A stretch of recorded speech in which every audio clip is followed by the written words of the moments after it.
Today we'll be talking about the zero product property rule. Okay, so in order to solve equations, you need to get all the x's on one side. Let's take a look back.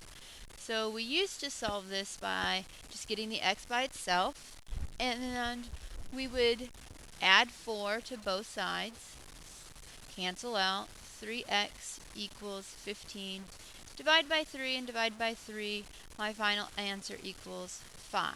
We can call this the answer, but in math terms it's really called the solution. Okay?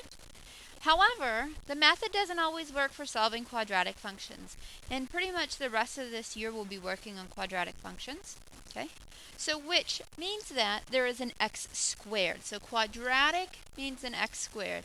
And it doesn't always work just like x. So this was what we called a linear function because it was just an x. Now we're working with quadratic functions which have an x squared. So I'm right here. In order to solve quadratic equations, you're going to use the zero product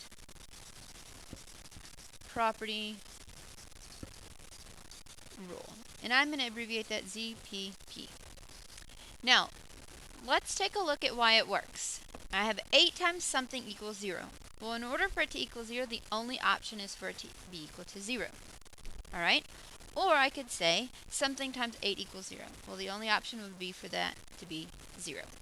Alright, so what I'm trying to get to you is that one of the two factors must be 0 for the entire product to equal 0. So what we'll be doing is we'll be finding a factor here times a factor here, and that will equal 0. Now it doesn't matter what's inside the parentheses. These parentheses represent a factor and a factor. And really that's what you've been doing. You've been factoring. So what we'll be doing is trying to set one of these equal to 0.